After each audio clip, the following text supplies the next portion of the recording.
guys, welcome back to another video. Today we have another sketchbook and well, I don't know if you can see it, but you can definitely tell that one of my cats has walked over this with muddy footprints. I don't know if that was Jonesy or Aloy. It is what it is. Luckily it's just a front cover, so hopefully you'll be able to tell what's inside. From as far as I'm aware, I believe this is from college. From what I can remember, I absolutely hated textiles. I don't know why. I've never been able to get on with it. I remember doing it at school, like in terms of clothing, where this is much more to do with fine art. I just could never get on with it. I think it's just because I had a disagreement with the machine. You know, we had to put that little bobbin pin in. I could never do it, and I just got fed up with it. And I think my basic mentality back then was, if I can't work with it and it doesn't work and I can't, well, basically get on with it, then I just don't enjoy it. Don't have that outlook anymore. I do tend to steer towards the materials that I generally don't know how to use or feel like I won't like it, and 99% of the time I end up working with it as a final piece. So as my lesson learned, I hope you enjoyed it. But yeah, basically gonna go through this sketchbook. This is about a 3 size and it's about textiles. That's the most I know about it, so I'm just gonna explore. We always love a good first page, don't we? You can tell what kind of project this is. As always, it just has information and then just the starting page about on the same level as my other projects. So in Bath College, you didn't just have one project throughout the year, you had multiple ones. So if you guys watched my last sketchbook video, that one was basically all the mediums, like the main project, but this is much more of a side project. Even though it started on the 8th of October, the deadline is April. I believe we only had 1 or 2 lessons a week of this. It wasn't really set in stone. It was more like, you've got this bit of time on the side, you'll need to do it and work with it, etc, etc. So first page, just looking at organic forms. So assessment form, I'll just pop that through in. Some retro and animals, lots of pictures. Always find it easier to put more visuals in than writing about it. I feel like visuals are more my thing, which is why I probably went to fine art in the end. Abstract and geometric.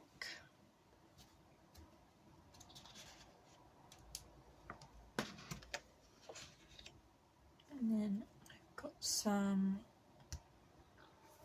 pictures of Bath. I didn't take any of these pictures, these were all online. A bit of Christmas paper. I've got some sketches. I think this was actually in Bath Cathedral.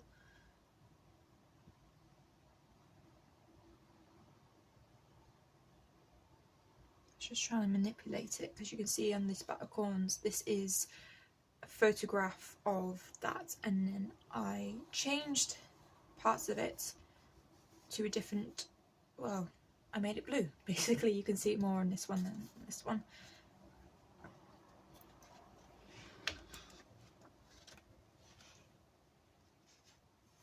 Just trying to manipulate some of my drawings.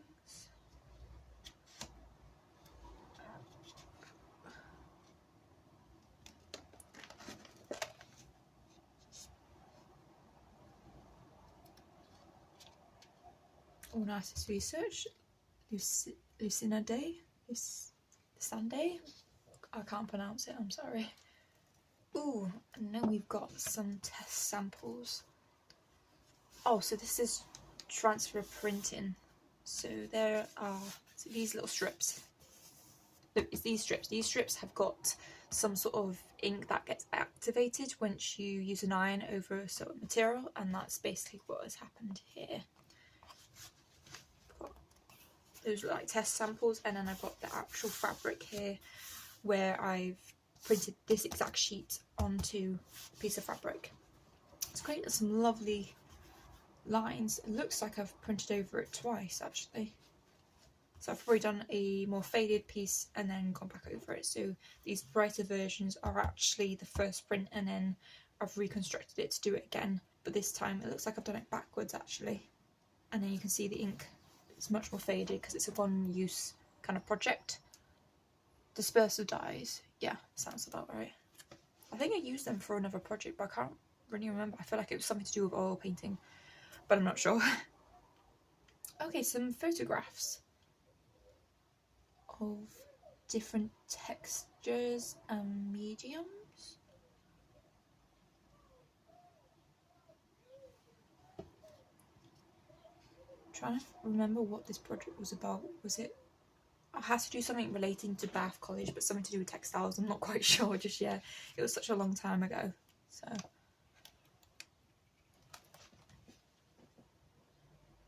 Oh, okay. So now I remember. I had to design basically Bath College's logo. Like, it wasn't actually the project, it was just a project. We weren't physically doing it. We were just going to be using Photoshop and that to be able to design it and transform it into maybe, well, you see like logos on the windows and the doors. So I think that was generally what we were doing. Bit of health and safety as always. We love it. It's always here in the project. Oh god. Okay, so it looks like I taken some drawings from Bath Cathedral and try to manipulate them in some way. So here we've got material with stripes. I wonder how I did that. I wonder how I transferred that, and it doesn't say any of the writing. I should transfer the image using the paper onto the fabric. That's a really lovely effect. Same with that.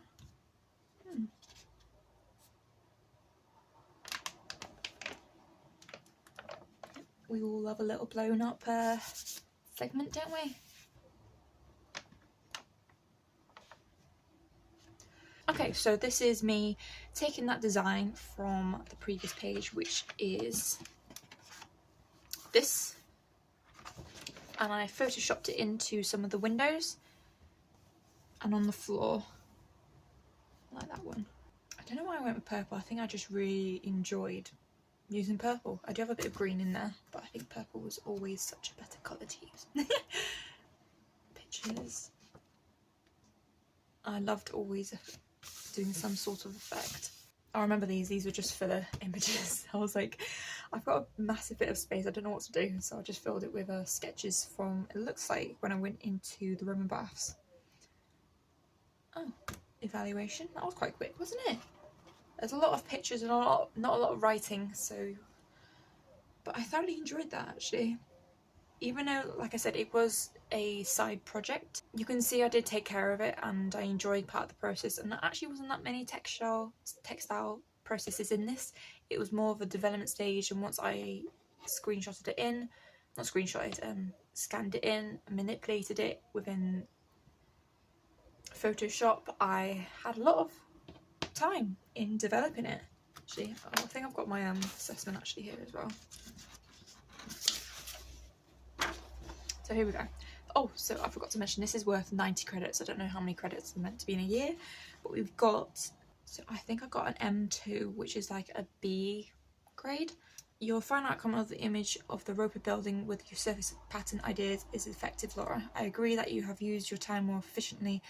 You could have used your time more efficiently. This would have enabled you to develop a more diverse set of surface pattern designs, as your final prints are limited.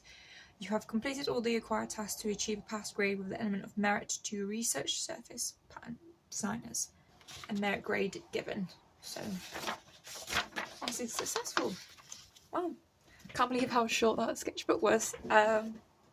But yeah, I suppose you're going to have shorter ones when I'll do multiple projects a year. So on that note, thank you guys so much for watching. I'd love to know what you thought down in the comment section below.